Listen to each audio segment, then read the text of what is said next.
Welcome to the call, Senor Gunnar, who has qualified the TI. How's it going, man? It's good. You know, I can get second place 3 years in a row, but not 4. Let it be known to the public. That's perfect. I wanted to start with this because you know, a lot of people will know you from your stream, your working as casters with us lovely folks as well. And sad that we won't be seeing you there, but you know, seeing you in another way, holding up that Aegis, hopefully. But anyways, in the first year that you were playing in the qualifiers, you played in Southeast Asia. You came in at the very end. You were one game away, so close to making it, and then it fell apart. The next year came in second place. Next year came in second place. Now that you're finally here, I guess a combination of how do you feel and how do you feel looking back on those times and where you're at now? What's going through your head?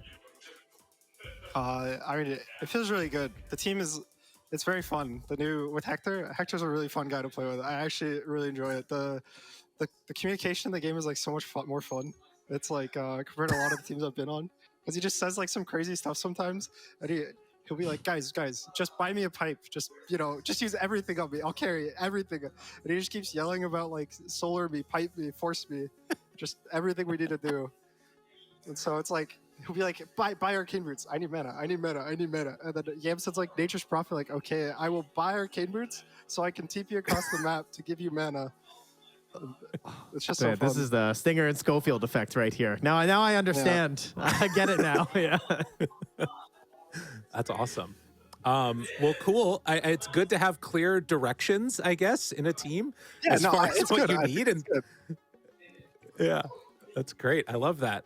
Trent, go to you for a second. I totally forget what we were going to ask him. I know we had a bunch of different questions. Yeah, we had some really good questions. We had some super solid ones. So I have one real quickly because Trent pointed it out in the game. Obviously a different situation, but they're all in push at the end baits. At the end, were you have any flashbacks to your experience in Genespris when you guys went all in? I did not there. I had flashbacks because I played Earth Spirit Pub 2 days ago, and then I played 3 days ago. I played Earth Spirit like 2 days ago, and all 3 games would go to like 50 minutes, and I won the game by abducting them. And I played with Lelis in the pub and obviously in the games. And so this game, I'm like, wait, I can abduct him. And Lelis is like, yeah, go, abduct him. And then so it's like, we just got the rapier for free. And then that was all I was thinking about. I wasn't really having any PTSD. Nice. That's great. Feeling about, you knew what you needed to accomplish and then went straight in for it. That's awesome. Love it.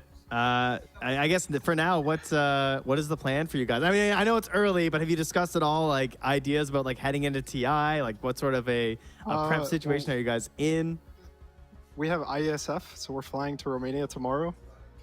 So we're Team USA for that, except for Hector. But we got Speed there, so Speed will be our Hector replacement. So yeah, we're gonna do that for like 2 weeks, and then we're gonna take like a week off or 2, like 10 days off, and then it's just TI bootcamp. That would have been a long flight if you guys hadn't won here. So congrats on that. Very happy for you in that regard. I guess another question that I had just about sort of your mentality coming into this, and obviously the team has sort of been pulled together from all over the place. Some players switched out and all the rest of it.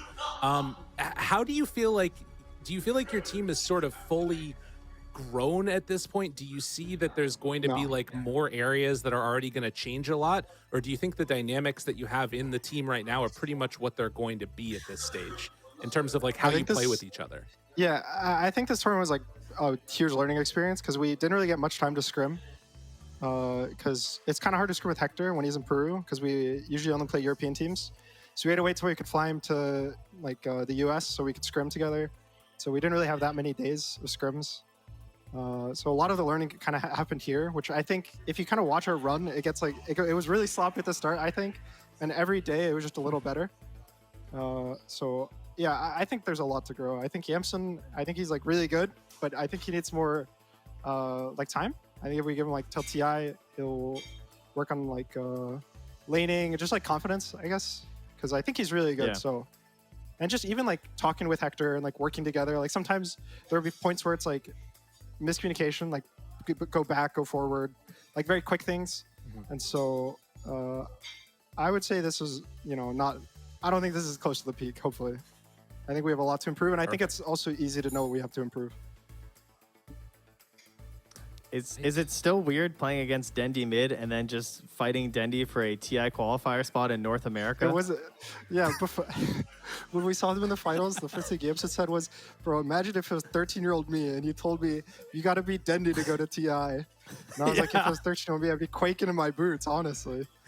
So it was cool. We were all yelling "Super Mida" when we were watching them when they were owning. So much love to them. Nice. They had some fun games. So it was a fun time.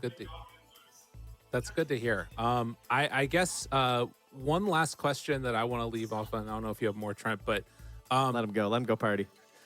in terms of your team's experience and your experience as well, you guys had you've sort of, I feel like, been on the outside looking in of these slots that are there where the rest of the North American teams have gone on to these other tournaments. Some players have gone on to other regions.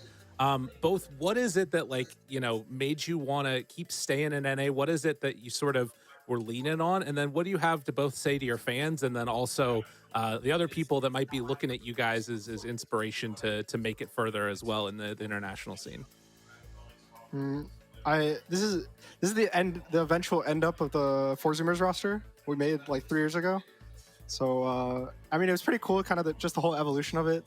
We got a sponsor and we kind of changed players, and it's kind of ended up hopefully this is where it clicks. It feels very good to play on this team right now, and it feels kind of like a project kind of thing, because I've been on the same team, quote unquote, for so long now, and I can feel improving for myself. For my teammates, and yeah, I like to shout out all my teammates. I think Hector owned, I think Yamson owned, I think everyone owned. Astini, I think he cooked up some nice drafts, and it was nice because in the draft sometimes people would be stressed and there's a lot of talking, and then Yamson always be like, guys, just let Astini cook, please. Let him do what he has to do. Shout out to the double A diff, great manager, Okay, and then shout out to Edward. There's double A, and then shout out to Edward. He's our sports psychologist, and I think he's also helped us a lot. So, yeah, and then shout out to all the fans.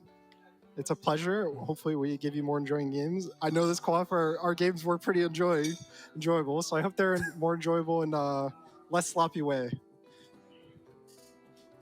All right, you guys did great. Congratulations and good luck at TI, sir. Have a good one. Go party. Have a good one. Thank you. All right. That was Gunnar. That still is Gunnar. Look at him. He's so glorious.